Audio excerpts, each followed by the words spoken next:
Capítulo 1. Tudo é administração. A administração não está somente em empresas, ou tampouco é necessária somente a elas. Você duvida disso? Certo.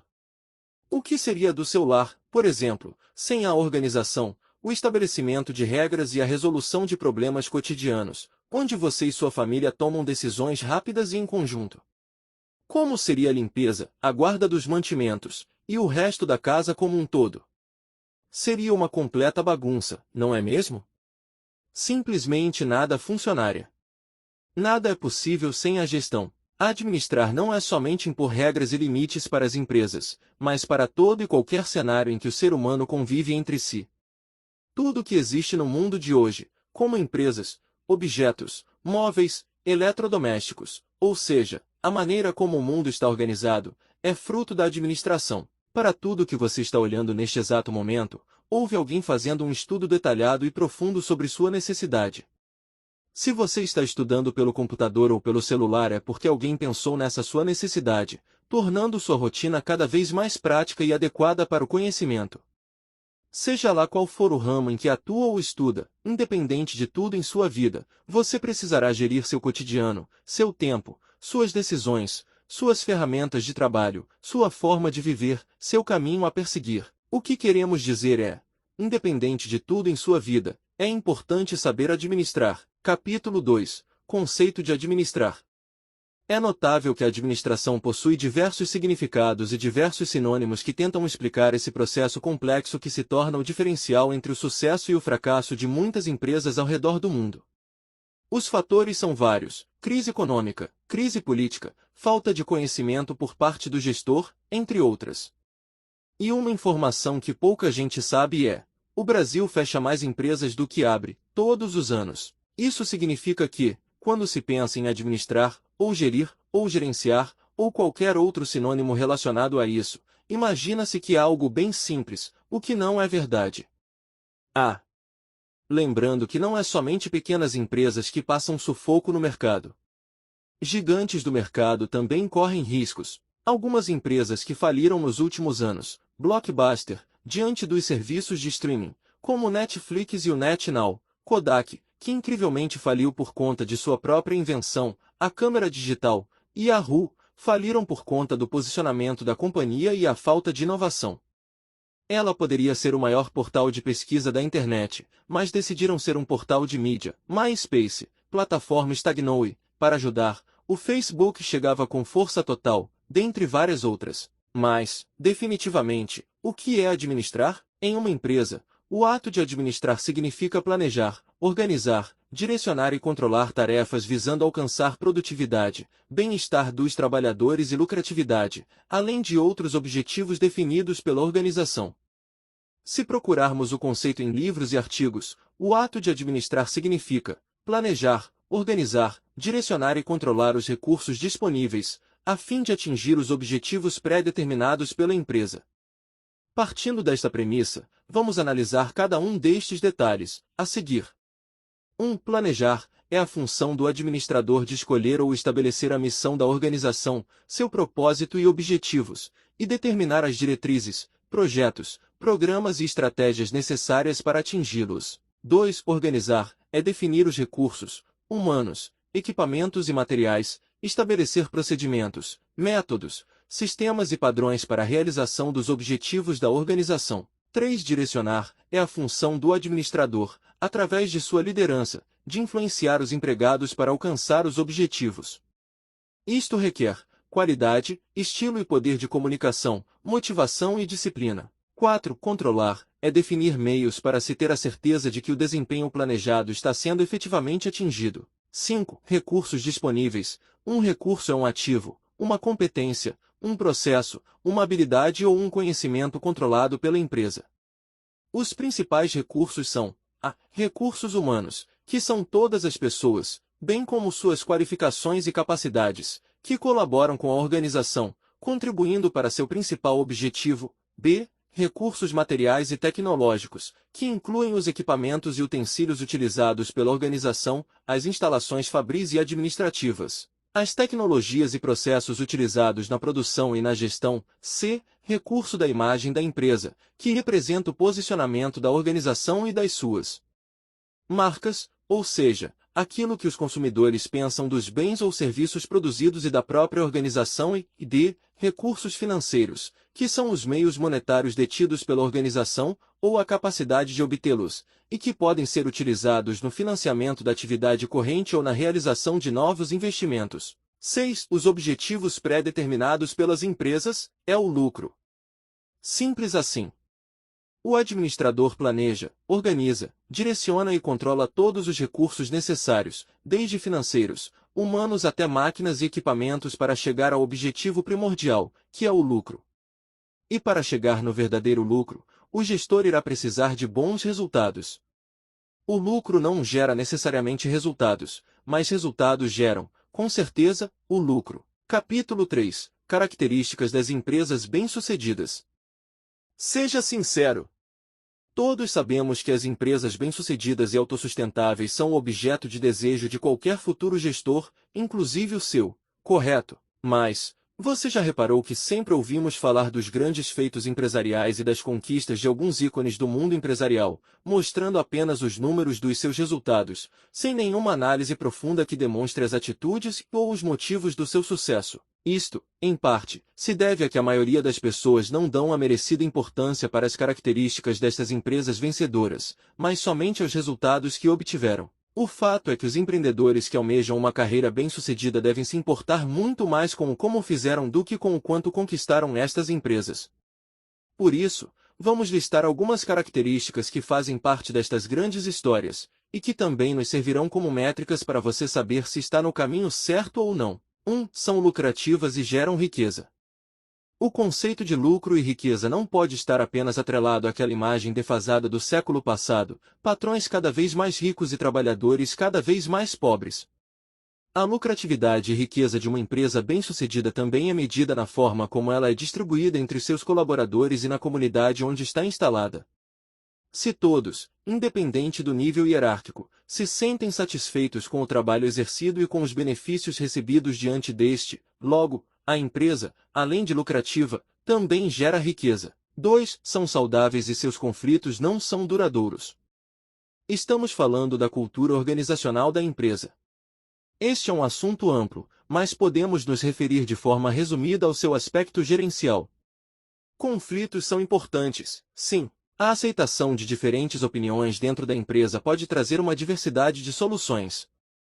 Basicamente, o gestor deve aceitar e até estimular os conflitos, entretanto, deve ficar de olhos abertos, fazendo com que eles se resolvam antes que se torne algo pessoal entre os protagonistas da discussão. 3. Alcançam longevidade. O SEBRAE, Serviço Brasileiro de Apoio às Micro e Pequenas Empresas, realizou estudos que indicam que a vida média da metade das novas empresas está em torno de 2 anos. 62% delas declararam falência antes do 5º ano de vida. Como dito há pouco também, atualmente, as empresas mais fecham do que abrem. São dados tristes, mas que servem de métrica para entendermos no que estamos nos metendo. Mas, e como podemos melhorar tais resultados? Para superar este cenário é necessário acompanhar as inovações e investir em planejamento. Temos como exemplo o McDonald's. Com certeza você conhece a maior cadeia mundial de restaurantes de fast food de hambúrguer, servindo cerca de 68 milhões de clientes por dia em 119 países através de 35 mil pontos de venda. Acredite se quiser, mas a empresa começou em 1940 como uma churrascaria. Em 1948, eles reorganizaram seus negócios como uma hamburgueria que usava os princípios de uma linha de produção, como de carros, onde cada um possui uma única e específica função, agilizando o processo do pedido. O McDonald's vende principalmente hambúrgueres, cheeseburgers, frango, batatas fritas, refrigerantes, milkshakes e sobremesas. Em resposta à evolução dos gostos dos consumidores, a empresa ampliou o seu menu para incluir saladas, peixes, wraps, smoothies e frutas. Logo, podemos concluir que empresas que duram muito tempo, também são flexíveis. 4. São flexíveis, possuindo enorme capacidade de ajustamento. Flexibilidade é a palavra de ordem. Os clientes estão exigindo cada vez mais um tratamento personalizado.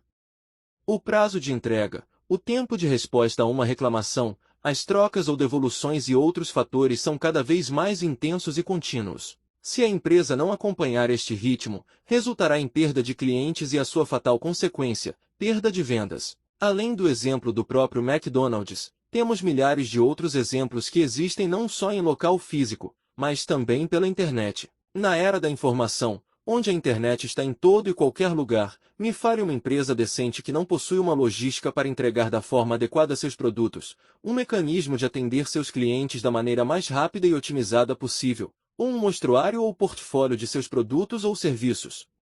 Difícil de encontrar, não é mesmo? 5 são admiradas, e inspiram as outras. Ter uma empresa admirada não é simplesmente ter um bom produto de serviço, amado por muita gente. Ser um exemplo, trazer inspiração, é um processo demorado que exige muita sabedoria nos campos de administração, comunicação, marketing e, principalmente, empreendedorismo. As pessoas admiram algo novo, ousado e de qualidade. A Google, por exemplo, começou como um site de buscas e se tornou uma das maiores potências do mundo. A empresa expandiu seus horizontes e não se tornou referência somente na web. Seu sistema operacional, o Android, é o mais usado no planeta. A Google é amada e respeitada. Sinônimo de admiração no ramo da tecnologia. A Netflix, uma empresa de séries e filmes em streaming e que atualmente é o maior sucesso. Hoje, pode ser considerada uma das maiores empresas do mundo. A Netflix está em todas as redes sociais divulgando suas séries originais, que são acompanhadas em todo o mundo. 6 são os melhores lugares para trabalhar. Elas são mais do que bons lugares para se trabalhar. Profissionais bem preparados estudam e fazem treinamentos específicos para trabalhar especificamente nestas empresas, mesmo sem as garantias de que serão selecionados para o cargo. Geralmente, passam por dezenas de etapas em um único processo seletivo. Realmente faz parte do plano de vida e carreira dos profissionais mais ousados e bem preparados. 7 possuem uma identidade própria, uma cultura especial. Foi-se o tempo em que plagiar as ideias das empresas rivais era sinal de concorrência. Hoje, falamos de um diferencial. Nenhuma empresa bem-sucedida pode ser diferente copiando os processos, produtos, conhecimentos dos seus concorrentes, e cada empresa costuma oferecer um programa diferente, com benefícios diferentes e uma cultura única, a do investimento no capital humano. Capítulo 4. Hierarquia. Uma hierarquia é quando pessoas ou coisas em um sistema são classificadas ou ordenadas em termos de nível de importância. Um sistema muito básico de hierarquia pode ser encontrado em famílias grandes em que os pais têm a maior autoridade, seguidos pelos irmãos mais velhos, com os irmãos mais novos geralmente tendo menos autoridade quando se trata de tomar decisões sobre assuntos familiares. As organizações geralmente são organizadas de maneira hierárquica, com os indivíduos de maior nível tendo mais autoridade do que os indivíduos classificados mais abaixo na hierarquia. Uma cadeia de níveis em uma empresa normal moderna é CEO, chefe executivo do escritório, COO, diretores de operações, gerentes ou supervisores de áreas, e por último, os colaboradores da linha de frente. Em termos simples, esses sistemas visam estabelecer e manter uma hierarquia de autoridade e tomada de decisão. A pessoa no topo da estrutura toma uma decisão e os níveis subordinados, níveis abaixo dele, por sua vez, realizam várias funções para colocar essa decisão em ação. Os pedidos percorrem a organização e as informações necessárias para a tomada de decisões sobem na hierarquia. Existem muitos fatores definidores para cada membro da empresa. Alguns incluem pagamento, responsabilidade, função e poder. A maioria dos funcionários começa na base da pirâmide e ganha promoções depois de ganhar experiência e conhecimento. A hierarquia simplifica os objetivos, tornando os processos mais eficientes. Os níveis são estratégico, diretores, CEOs, COOs, presidentes, vice-presidentes, tático, gerentes e supervisores, líderes de área, etc., e operacional, linha de frente da empresa, também chamado de chão de fábrica. Autoridade, autoridade para delegar tarefas e solicitar demandas de trabalho. O nível maior tem autoridade sobre o nível menor, estratégico, tático, operacional. Responsabilidade. O nível abaixo tem a responsabilidade de entregar as demandas de trabalho ou de receber a delegação do nível acima, operacional. tático, estratégico, outros tipos de estruturas de negócios nos dias atuais. 1. Organizações baseadas em equipes. Em organizações baseadas em equipes, cada funcionário faz parte de um grupo. Essas equipes têm um projeto designado para serem concluídos. Por causa dessa estrutura, não há administração ou supervisor formal. Em vez disso, as equipes são responsáveis por produzir o trabalho por conta própria. As organizações baseadas em equipe permitem que os funcionários tomem decisões sem precisar confirmar com um gerente. Como resultado, os funcionários geralmente concluem o trabalho mais rapidamente. 2. Organizações mais planas. Têm menos níveis do que uma hierarquia, mas ainda têm uma estrutura piramidal. Essa estrutura simplifica a hierarquia do negócio, mantendo sua organização. Uma organização mais plana considera os funcionários de forma mais individual. A comunicação entre os funcionários é mais comum. 3. Organizações planas. Não tem hierarquia e todos os funcionários estão no mesmo nível. Os funcionários não têm tarefas específicas atribuídas a eles. Como resultado, cada funcionário determina suas responsabilidades e se encarrega de seus projetos. O funcionário deve gerenciar vários aspectos de um projeto, como o planejamento e orçamento. Muitas vezes, os funcionários criam grupos informais ou hierarquias não oficiais para ajudar uns aos outros. 4. Flatarquias. Flatarquias são uma combinação de hierarquias e organizações planas. Os funcionários são livres para determinar suas tarefas enquanto ainda cumprem uma função hierárquica. Flatarquias consistem em equipes planas que também evitam ter uma estrutura hierárquica. Ao contrário das organizações mais planas, as flatarquias não eliminam necessariamente certos níveis. Em vez disso, eles ampliam seu modelo de negócios para incluir estruturas organizacionais planas. 5. Organizações holocráticas. As organizações holocráticas não têm nenhuma estrutura, o que emula a estrutura organizacional plana porque não há cargos predeterminados ou responsabilidades oficiais. Os funcionários trabalham em equipe ou por conta própria. Os grupos que se formam naturalmente são conhecidos como círculos. Em círculo, os membros da equipe decidem que trabalho fazem e como abordam a responsabilidade. A estrutura holocrática é autogovernada e se concentra nos talentos individuais. Por exemplo, a empresa considera a experiência de um funcionário específico e os incentiva a aplicar suas habilidades aos projetos. Capítulo 5. A evolução da administração. A administração tem sua origem na necessidade do homem de satisfazer suas próprias exigências e as do grupo com o qual convive. A administração é uma atividade inerente à vida humana constantemente. Estamos aplicando a administração nas diferentes atividades diárias. Administramos o tempo, os recursos e o trabalho. São várias as referências históricas. Por exemplo, nas primeiras civilizações, como as astecas, maias, incas e egípcia, a construção das pirâmides evidencia a existência de uma complexa organização, banhados de engenharia, física e matemática. Sendo assim, podemos dizer que a história da administração iniciou-se há muito tempo atrás, mais precisamente no ano 5000 a.C., na Suméria, quando os antigos sumerianos procuravam melhorar a maneira de resolver seus problemas práticos, exercitando assim a arte de administrar. Em seguida, na China de 500 a.C., que teve necessidade de adotar um sistema organizado de governo para o império, com seus 8 regulamentos e as regras de administração pública de Confúcio. As organizações militares evoluíram das displicentes ordens dos cavaleiros medievais e dos exércitos mercenários dos séculos 17 e 18 até os tempos modernos com uma hierarquia de poder rígida e a adoção de princípios e práticas administrativas comuns a todas as empresas da atualidade. Já o fenômeno que provocou o aparecimento da empresa e da moderna administração ocorreu no final do século XVIII, se estendeu ao longo do século XIX, chegando ao começo do século XX. Esse fenômeno, que trouxe rápidas e profundas mudanças econômicas, sociais e políticas, chamou-se Revolução Industrial. A Revolução Industrial teve um grande impacto no processo de produção através de mudanças tecnológicas alterando a economia e o meio social. Iniciou-se na Inglaterra e pode ser dividida em dois períodos diferentes, entre 1780 e 1860 e entre 1860 e 1914.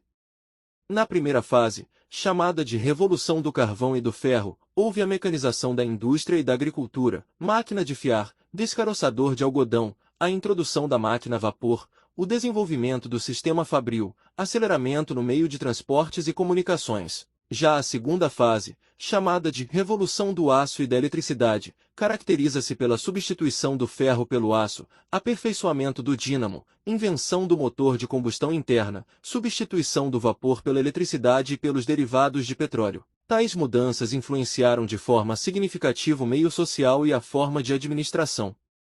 No primeiro momento, com a inserção da máquina a vapor, a produção de mercadorias aumentou muito e os lucros dos burgueses donos de fábricas cresceram na mesma proporção.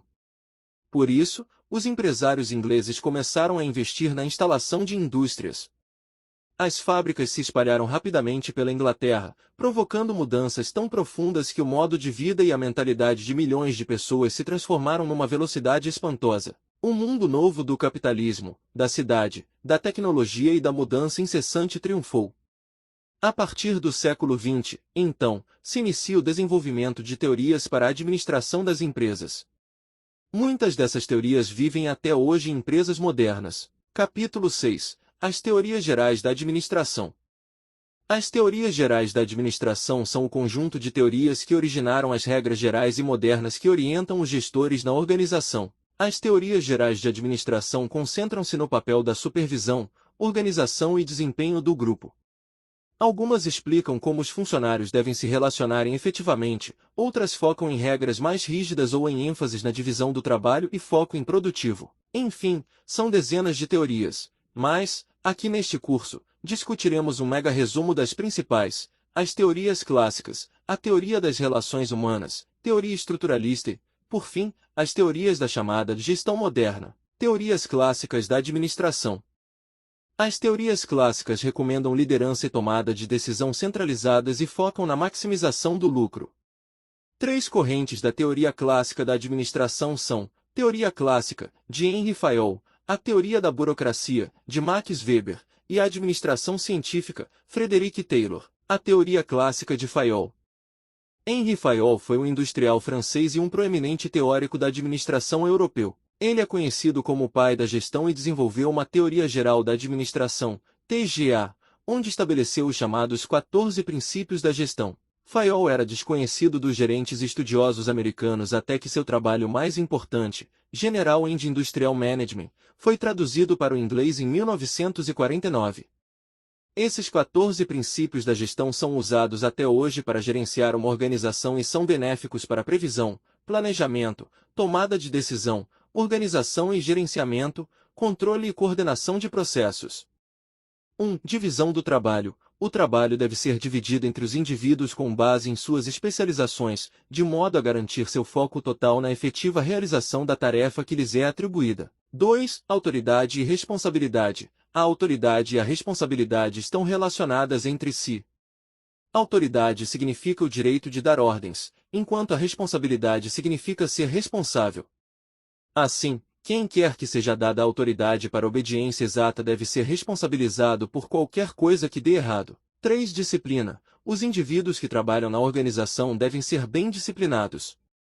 A disciplina refere-se à obediência, comportamento, respeito demonstrado pelos funcionários para com os outros. 4. Unidade de comando. De acordo com este princípio, um indivíduo na organização deve receber ordens de apenas um supervisor. Caso um indivíduo tenha relação de subordinação com mais de um supervisor, pode haver mais conflitos com relação a quais instruções devem ser seguidas. 5. Unidade de direção. Unidade de direção significa que todos os indivíduos ou grupos que realizam diferentes tipos de tarefas devem ser direcionados para o objetivo comum da organização. 6. Subordinação do indivíduo ao interesse geral. De acordo com este princípio, o interesse individual e organizacional devem coincidir para que a tarefa seja cumprida. O indivíduo não deve colocar seu interesse pessoal sobre o interesse comum, caso haja conflito. 7. Remuneração do pessoal. Os métodos de pagamento devem ser justos o suficiente para que tanto os empregados quanto os empregadores fiquem satisfeitos. 8. Centralização. Fayol define centralização como um meio de reduzir a importância do papel do subordinado na organização, e até que ponto a autoridade é centralizada ou descentralizada depende do tipo de organização em que o gerente está trabalhando. 9. Hierarquia. Deve haver uma hierarquia adequada na organização que facilite o fluxo adequado de autoridade e comunicação. Sugere que cada indivíduo deve saber de quem deve obter instruções e a quem deve prestar contas. Além disso, a comunicação subindo ou descendo deve passar por cada nível de autoridade. 10. Ordem. Este princípio está relacionado ao arranjo sistemático de coisas e pessoas na organização. Isso significa que todo material deve estar em seu lugar e deve haver um lugar para cada material. Da mesma forma, no caso das pessoas, o homem certo deve estar no cargo certo, realizando as tarefas certas. 11. Equidade. Todos os funcionários da organização devem ser tratados igualmente com respeito à justiça e bondade. 12. Estabilidade. Os funcionários devem ser mantidos na organização, pois novas nomeações podem correr em grandes custos de seleção e treinamento. 13. Iniciativa. O gerente deve motivar seus subordinados a pensar e a agir para executar o plano. Eles devem ser encorajados a tomar iniciativas, pois isso aumenta o zelo e a energia entre os indivíduos. 14. Esprit de corps, espírito de equipe. Na tradução isso significa, basicamente, que unidade é força. Assim, cada indivíduo deve trabalhar em conjunto para obter sinergia e estabelecer relações cordiais entre si. Teoria da burocracia de Max Weber. Nascido em 1864, Max Weber foi um sociólogo alemão e autor de De Proteste und the Spirit of Capitalism. Ele se interessou pelo capitalismo industrial e ficou curioso para saber por que funcionava em certos países e não em outros. Weber viajou para os Estados Unidos em 1904 e estudou a economia do país. Lá, ele teve a oportunidade de testemunhar o capitalismo em pleno fluxo. Ele observou que nos Estados Unidos, o capitalismo era caracterizado pela inovação e competição. Suas experiências no país acabaram levando à origem da teoria da burocracia de Max Weber. A burocracia de Max Weber idealmente tem as seguintes características: especialização do trabalho, um conjunto formal de regras e regulamentos, hierarquia bem definida dentro da organização, impessoalidade na aplicação das regras. Para isso, criou princípios para facilitar o entendimento e implementação nas empresas. Max Weber listou 6 grandes princípios da forma burocrática da seguinte forma. 1. Uma estrutura hierárquica formal. Em uma organização burocrática, cada nível controla o nível abaixo dele, e o nível acima dele o controla. Uma hierarquia formal é a base do planejamento central e da tomada de decisão centralizada. Cada nível é, então, responsável pelo desempenho do nível abaixo que ele controla. 2. Gerenciamento baseado em regras. A organização usa regras para exercer controle. Portanto, os níveis inferiores executam perfeitamente as decisões tomadas nos níveis superiores. Weber acreditava que as regras traziam uniformidade, padronização e, consequentemente, os membros da equipe sabem exatamente o que se espera deles. 3. Organização funcional da especialidade. Especialistas fazem o trabalho. Além disso, a organização divide os funcionários em unidades com base no tipo de trabalho que realizam ou nas habilidades que possuem. Isto é, a pessoa certa para o cargo certo. 4. Missão com foco para cima ou para dentro. Se a missão da organização é servir os acionistas, conselho ou qualquer outra agência que a capacitou, então ela é focada para cima. Por outro lado, se a missão é servir a própria organização e aqueles que estão dentro dela, como gerar lucros, etc., então ela está focada internamente. 5. Impessoal. Organizações burocráticas tratam todos os funcionários e clientes igualmente. Isso, na visão de Weber, eliminaria nepotismos e o envolvimento de forasteiros. 6. Emprego baseado em qualificações técnicas. A seleção, bem como a promoção de funcionários, é feita com base em qualificações e habilidades técnicas. A contratação deverá ser feita avaliando exclusivamente a educação, treinamento e experiência de cada candidato. Administração científica, Frederick Taylor. A administração científica de Taylor, ou Taylorismo, visava melhorar a eficiência econômica e a produtividade do trabalho. Frederick Winslow Taylor tinha uma visão simples de que o dinheiro motivava as pessoas no trabalho. Ele achava que os trabalhadores deveriam receber um salário justo por um dia de trabalho justo, e que o pagamento deveria estar vinculado à quantidade produzida. A Revolução Industrial deu impulso para o desenvolvimento de várias novas abordagens para aumentar a produtividade e a eficiência dos trabalhadores. Taylor durante 1856 e 1915 propôs que há uma necessidade de desenvolver uma maneira científica de realizar cada trabalho e os trabalhadores devem ser treinados para realizar esse trabalho específico de maneira científica. Os 4 princípios de administração científica de Taylor são: 1. Estudo de tempo e movimento. Desenvolver uma ciência para cada elemento do trabalho para substituir a antiga regra dos métodos. Estudar a maneira como os trabalhos são executados e encontrar novas maneiras de realizá-los. 2. Treinamento. Selecionar cientificamente os funcionários e depois treiná-los para fazer o trabalho conforme descrito no princípio anterior. Ensinar, treinar e desenvolver o trabalhador com métodos aprimorados de fazer o trabalho. 3. Supervisão. Os interesses do empregador e dos empregados devem ser totalmente harmonizados de modo a assegurar relações de compreensão mútua entre eles. Deve-se supervisionar os funcionários para garantir que eles sigam os métodos prescritos para realizar seus trabalhos. Deve-se continuamente planejar o trabalho e usar os trabalhadores para fazer todo o trabalho. 4. Recompensas diferenciais. Estabelecer níveis justos de desempenho e pagar um prêmio por desempenho superior. Há teorias das relações humanas. A teoria das relações humanas, que também pode ser chamada de movimento das relações humanas, gestão das relações humanas ou abordagem das relações humanas, foi estabelecida por Elton Mayo, um psicólogo australiano. Ele conduziu uma série de experimentos nas fábricas de Hawthorne na década de 1920. Na época, a abordagem gerencial predominante era chamada de Taylorismo, onde os trabalhadores eram vistos como máquinas. Sugeria que a melhor maneira de as pessoas, trabalhadores de fábrica, se tornarem eficientes é receber treinamento adequado e as ferramentas necessárias. A abordagem das relações humanas, então, abordou essas lacunas levando em consideração os fatores sociais. No entanto, após uma série de experimentos com os funcionários das fábricas de Hawthorne, Mayo teve ideias diferentes. Reconheceu que as percepções, atitudes e expectativas das pessoas desempenham um papel crítico no seu desempenho no local de trabalho. Ele concluiu que os trabalhadores não eram máquinas, mas indivíduos que tinham preferências únicas. A abordagem das relações humanas pode ser resumida em 5 conclusões principais. 1. Os seres humanos são complexos e seus comportamentos de trabalho são influenciados por uma variedade de fatores.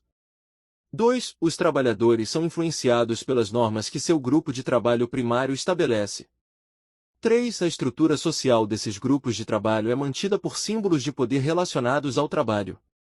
4. Os gerentes devem entender as necessidades exclusivas dos trabalhadores, em vez de assumir uma abordagem de tamanho único. 5. Os funcionários estarão mais abertos a mudanças se você lhes der a oportunidade de participar. Em suma, os fatores que mais impactam o desempenho de um trabalhador são mais psicológicos do que qualquer outra coisa. As pessoas são seres sociais, e seu local de trabalho é um sistema social por si só. Mas, como tudo, não é isento de críticas. Vamos dar uma olhada em algumas das vantagens e desvantagens da teoria de relações humanas. A teoria estruturalista.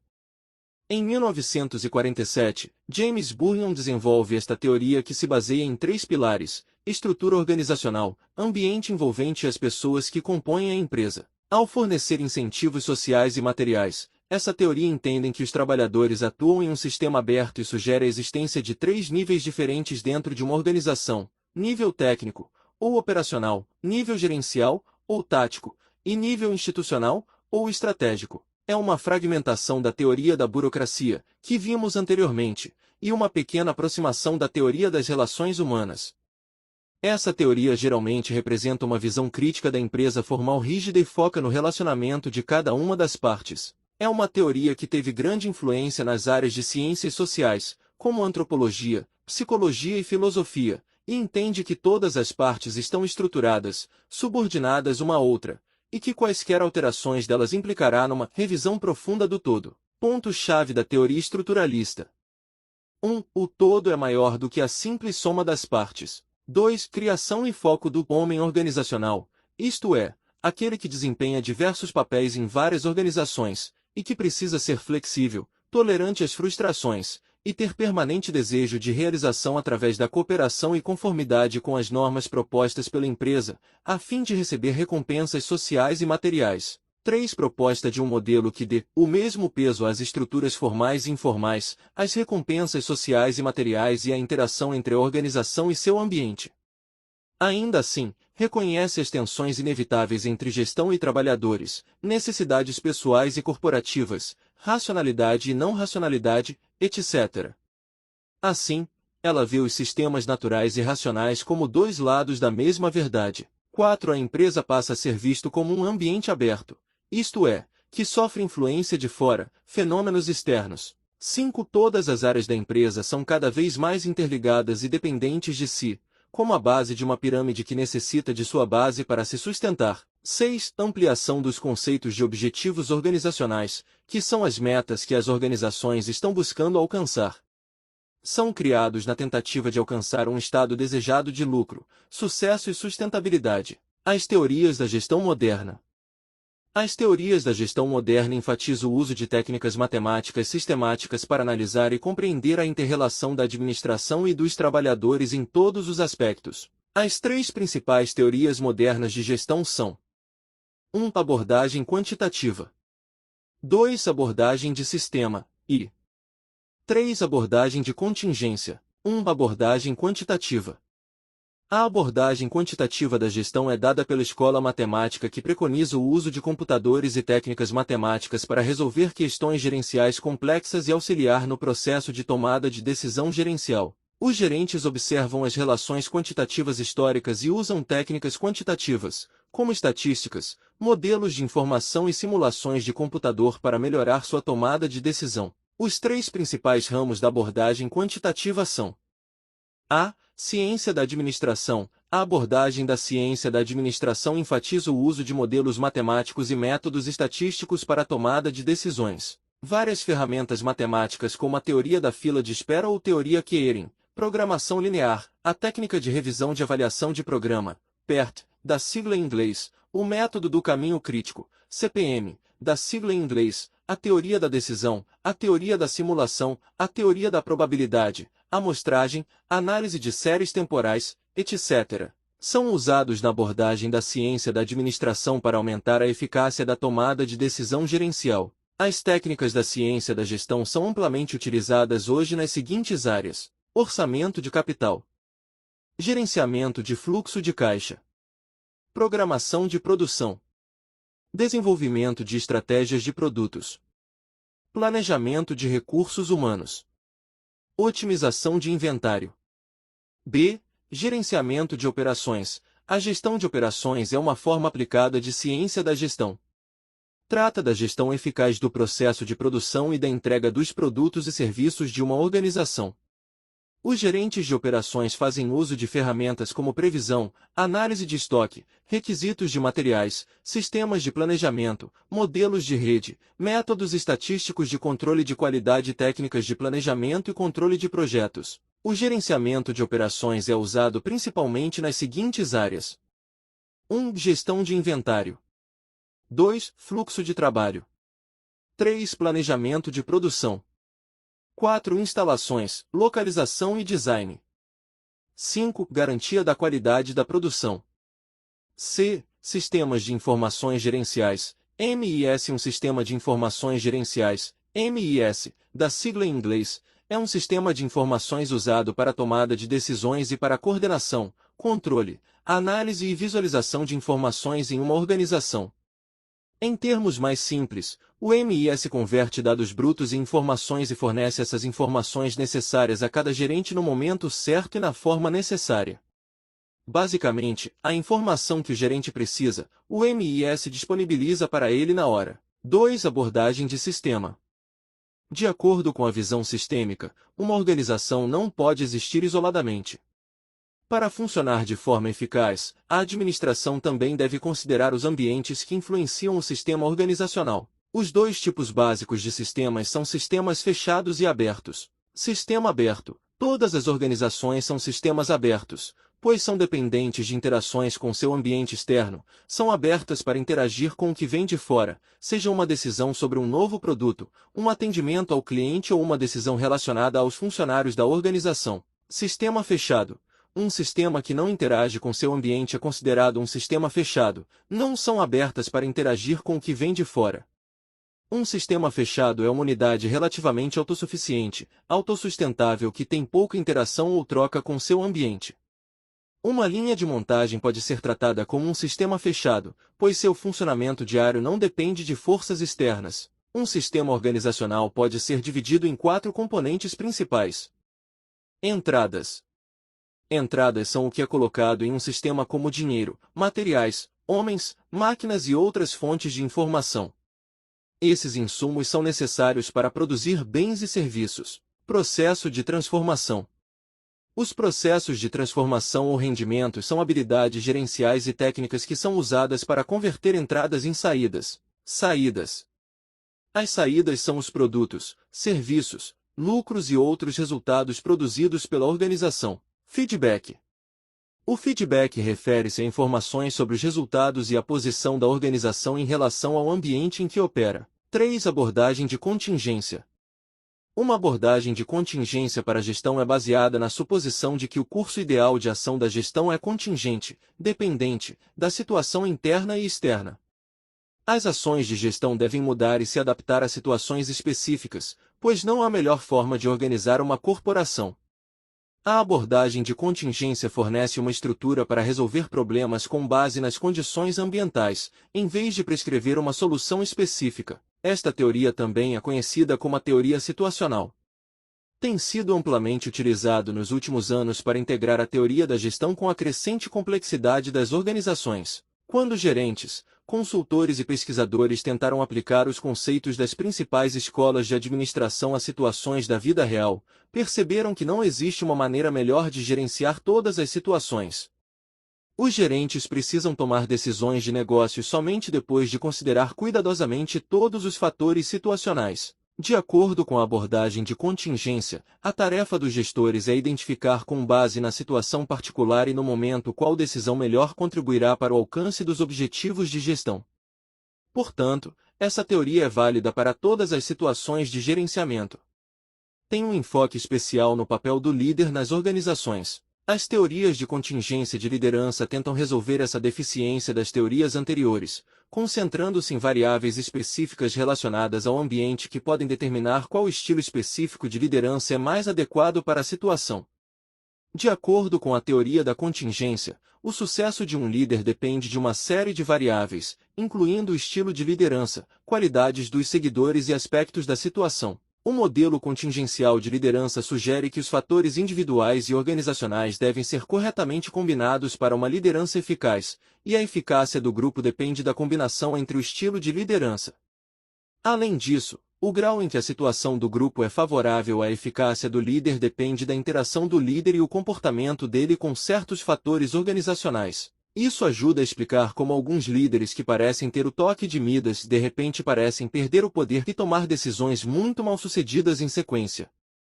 Assim, podemos dizer que o pressuposto básico desta teoria é que a capacidade do líder para liderar depende de vários fatores situacionais, mas a grande maioria deles determina, basicamente, que os líderes devem determinar o estilo natural de liderança e avaliar a situação para flexibilizar o estilo para melhor gerir sua equipe naquele momento de pressão. O que queremos dizer é importante para o líder ter esse senso de mudança, pois ele precisa ser o primeiro a entender o que está por vir e se preparar para isso. Como já dizia Steve Jobs, a chave do sucesso nos negócios é perceber para onde o mundo está indo e chegar lá primeiro. Capítulo 7. As áreas funcionais das empresas. Marketing. Não há sinônimos para marketing, como propaganda, vendas ou promoção. Marketing usa tudo isso e muito mais. A própria definição de marketing, apresentada por Philip Kotler, um dos autores mais renomados da área na atualidade, nos ajuda a entender o que realmente é marketing.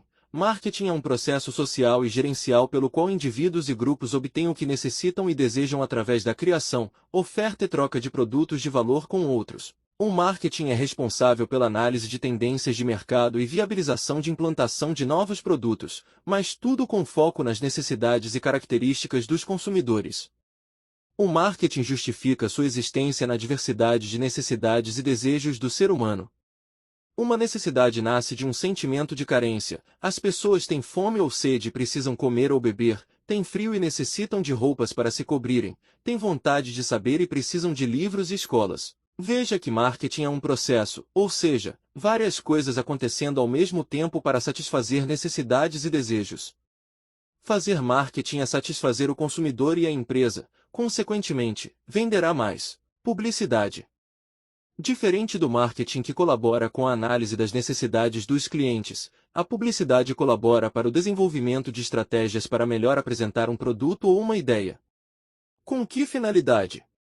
Com a finalidade de convencer o consumidor de sua necessidade e qualidade. É uma atividade profissional dedicada à difusão pública de ideias associadas a empresas, produtos ou serviços. O publicitário pesquisa o perfil do público-alvo, levantando dados como idade, condição socioeconômica, escolaridade, costumes e hábitos, a fim de criar campanhas publicitárias para melhor atingi-las, no sentido de impactá-las diante da ideia criada. É o ato de propagar uma mensagem atendendo aos diversos objetivos de marketing. Para exemplificar, o marketing é como se fosse um bolo grande, e a publicidade, uma de suas fatias. Ou seja, o primeiro existe sem o segundo. A promoção não existe sem uma estratégia bem definida de marketing. Recursos humanos. A área de recursos humanos, conhecido atualmente como gestão de pessoas ou simplesmente RH, é responsável por melhorar o resultado da empresa através do recurso de pessoas. Por isso, em cada empresa, o RH é responsável por uma série de atividades e processos, que faz com que as pessoas alcancem as metas e objetivos propostos através de um tipo de comportamento, atitudes ou cultura já pré-estipulados pela própria organização.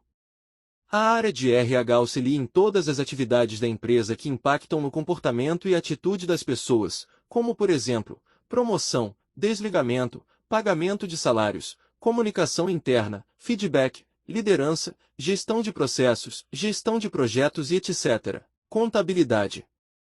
A contabilidade é a ciência que estuda, controla e interpreta os fatos ocorridos no patrimônio das entidades com fins lucrativos ou não. Ela registra os atos e fatos contábeis de uma pessoa física e jurídica, bem como as mutações de seu patrimônio. Trata-se de um processo que consiste em identificar, medir e comunicar informações relativas a atos e fatos da administração econômica, permitindo julgamento e decisão a quem possa interessar. Sabemos que todo empresário necessita de informações para a tomada de decisões, logo, somente a contabilidade oferece dados formais e científicos que permitam atender a essa necessidade. A contabilidade é, por fim, o suporte para análises que exijam perícias contábeis, levantamentos patrimoniais e inventários, haveres, entre outras. Finanças. É uma área muitas vezes confundida com a contabilidade. A contabilidade é responsável, como vimos, pelo registro dos atos e fatos contábeis de uma pessoa física ou jurídica, o que inclui seus ativos patrimoniais. Já a finanças lida com a boa aplicação, gerenciamento e o controle desses ativos. É ela quem articula toda a empresa, faz o pagamento dos funcionários, libera o dinheiro para o reabastecimento de estoque, compra de matéria-prima e etc. É responsável por recebimentos, pagamentos, cobranças e aplicações, sendo que muitos desses serviços poderão ser feitos por terceiros, como, por exemplo, os bancos e escritórios de cobrança. De forma analítica, a área de finanças faz parte do controle dos recursos para compras e aquisições. Além do gerenciamento da própria existência da empresa e suas respectivas áreas, essa área também auxilia na tomada de decisão do administrador uma vez que ele sabe o quanto a empresa possui para investir. Vendas. Em uma empresa, a área de vendas, ou setor comercial, é, de certa forma, a mais importante para o sucesso do negócio. É através deste setor que a empresa pode saber por que, quando e o que os clientes compram, quais são os clientes de maior valor, entre outras informações totalmente relevantes ao negócio. O vendedor funciona como uma ponte entre a organização e seu cliente. Para muitos clientes, o vendedor é a própria organização e, por essa razão, deve ser dada importância à estruturação da força de vendas, assim como objetivos e estratégias bem traçadas como um atendimento impecável e conhecimento sobre os produtos e ou serviços oferecidos pela empresa. Trata-se de alguém com uma preocupação ética, que não quer vender apenas uma vez, mas que tem um grande poder de criar e manter relacionamentos duradouros com os clientes. Logística. É a área da administração que cuida do transporte e armazenamento das mercadorias. Pode ser ampliada também como área responsável por prover recursos, equipamentos e informações para a execução de todas as atividades de uma empresa. A logística é uma das áreas com maiores campos de estudo de toda a administração, pois envolve assuntos gerenciais relacionados às vantagens competitivas que podem oferecer, como por exemplo, estudos sobre custos de armazenagem, tempo de entrega, tempo de reposição de materiais, etc. Com o mercado aquecido devido ao crescimento da economia, profissionais formados em administração, economia e engenharias em geral são procurados para a função. O objetivo é usar os espaços de armazenagem de materiais da melhor forma possível, planejar o transporte desses produtos, tudo de forma rápida e com custo baixo. Capítulo 8. Administrando decisões. A tomada de decisão é o processo de selecionar um curso de ação a partir de um número de alternativas. Assim como o planejamento, a tomada de decisão também é abrangente. Para qualquer organização, os documentos de política ajudam na tomada de decisões gerenciais. O processo de tomada de decisão tradicionalmente envolve 1. Diagnosticar, definir e identificar a origem do problema. 2. Coletar informações e análise dos fatos necessários para resolver o problema. 3. Desenvolver e avaliar soluções alternativas para o problema. 4. Escolher a melhor decisão entre as alternativas possíveis. 5. Comunicar as decisões para todos os afetados e interessados pela decisão. 6. Implementar as decisões. Várias ferramentas de previsão nos ajudam na tomada de decisões. Mas a ferramenta mais comum e importante é a árvore de decisão, que é uma representação gráfica da sequência de decisões necessárias para determinar os valores esperados de cursos alternativos de ação. Cada alternativa de decisão é ponderada pelo desenvolvimento de uma matriz de retorno, que descreve o valor provável de cada uma das alternativas de decisão, quantificando os vários resultados e probabilidades de sua ocorrência. A tomada de decisão é uma função fundamental da administração. É a atividade básica da administração. Reflete o sucesso e o fracasso da gestão e da organização que depende principalmente da qualidade das decisões. Por mais importante que seja tomar as decisões certas, um número surpreendente de organizações não tem clareza sobre quais decisões precisam ser tomadas, quem é responsável por tomá-las e como o processo de tomada de decisão deve se desenrolar. O processo de tomada de decisão. A tomada de decisão é um dos aspectos mais importantes da sua pequena empresa, mas o processo de chegar a uma decisão deve ser preciso, para que produza os melhores resultados. Também é importante lembrar que, embora a equipe executiva tome as principais decisões, há várias decisões menores que os gerentes e colaboradores da linha de frente tomarão, às vezes até sem a participação dos executivos. Para garantir que a tomada de decisões seja uniforme em toda a organização, sugerimos que você, como tomador de decisões, 1. Entenda a decisão que você precisa tomar. Isso pode parecer óbvio, mas o primeiro passo para tomar uma decisão é a percepção de que uma decisão é necessária. Em outras palavras, você tem que identificar e definir o tipo de decisão que precisa ser tomada, e como isso vai mudar seu processo de trabalho, ou melhorar um produto ou serviço para seus clientes. 2. Colete todas as informações. A tomada de decisão adequada requer uma avaliação de todas as informações e dados que você pode coletar. Por exemplo, se você possui uma empresa de consultoria de marketing e está considerando uma campanha publicitária de pagamento por clique, gostaria de ter informações, como quais palavras-chave os clientes mais usam ao pesquisar resultados relacionados à consultoria. Em alguns casos, as informações de que você precisa são internas, dentro de sua organização, e, em outros casos, você obterá essas informações de fontes externas. 3. Identifique todas as alternativas. Depois de analisar as informações, você deve desenvolver várias opções diferentes em relação à decisão que deve tomar. Para isso, avalie os prós e contras.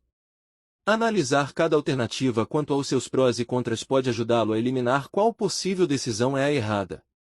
Há sempre mais de uma opção disponível para avançar em uma determinada questão ou um novo projeto, incluindo, é claro, a opção de não fazer nada. Compile uma lista dos prós e contras de cada alternativa, com ênfase particular na facilidade, velocidade e quantidade de recursos necessários para a implementação. Seu objetivo nesta etapa é identificar as opções que oferecem a melhor chance de sucesso e a menor chance de fracasso. Em alguns casos, Não há muita diferença entre 2 ou 3 boas opções, o que significa que você deve consultar seus líderes executivos para determinar qual opção eles mais gostam e classificá-las em ordem decrescente. 4. Tome, finalmente, a decisão. Uma decisão é somente uma escolha até que você a coloque em ação. Isso significa que você deve entender os recursos disponíveis para ajudar essa decisão a ser bem-sucedida. Você pode precisar ter várias reuniões com seus gerentes e líderes de equipe para explicar sua decisão a eles e como isso afetará suas tarefas diárias ou como afetará seus clientes e clientes. 5. Avalie o impacto de sua decisão. É fundamental que você avalie sua decisão, depois de um tempo suficiente, para que possa analisar a eficácia da escolha que fez. A maior pergunta que você deve fazer é esta: sua decisão resolveu o problema, a necessidade ou o problema que deveria resolver? Se você puder responder sim a esta pergunta, então seu trabalho está feito. Se a resposta for não, talvez seja necessário identificar o que deu errado e repetir o processo de tomada de decisão. Isso não significa que uma decisão gerencial não possa mudar depois de promulgada. Líderes experientes implantam sistemas de monitoramento para avaliar os resultados de suas decisões. A tomada de decisão pode ser simples e complexa ao mesmo. Mas nada disso é uma engenharia para a criação foguetes. Você ficaria impressionado com o número de pequenas e grandes organizações que têm sistemas simples implementados para garantir que as decisões sejam categorizadas para que possam ser tomadas pelas pessoas certas da maneira certa na hora certa. É simplesmente uma questão de desembaraçar a teia cruzada da responsabilidade, definindo as melhores peças da empresa para decidir sobre o que, quando, onde e por qual motivo. O objetivo? Melhorar resultados e maximizar o lucro do negócio. Capítulo 9. Considerações finais. A administração se caracteriza como uma atividade meio, e não é um fim em si mesma. Administrar diz respeito ao desempenho da organização como um todo, e não somente em um determinado contexto. Aqui, no Brasil, o administrador deverá ter coragem para lidar com o ambiente desfavorável e burocrático que assola nosso país. Mas a administração é um processo dinâmico, que consiste em tomar decisões sobre o uso de recursos, para realizar objetivos, e, por mais que seja um processo complexo, temos certeza que você conseguirá tomar boas decisões, gerenciar pessoas e fará bom uso dos dados e informações levantados. Busque, sempre que possível, a disciplina. Tão importante quanto planejar e listar suas tarefas, é realizá-las com êxito. Utilize corretamente seus recursos e vá em busca dos seus objetivos. E jamais pare de se informar. O conhecimento é o segredo para que você obtenha maiores lucros com menos esforços e recursos, bem como liderar e motivar sua equipe de forma eficiente e conquistar a confiança do seu cliente e do mercado como um todo. Desejamos muito sucesso a você! Agora você pode solicitar o seu certificado se assim desejar. Até o próximo curso!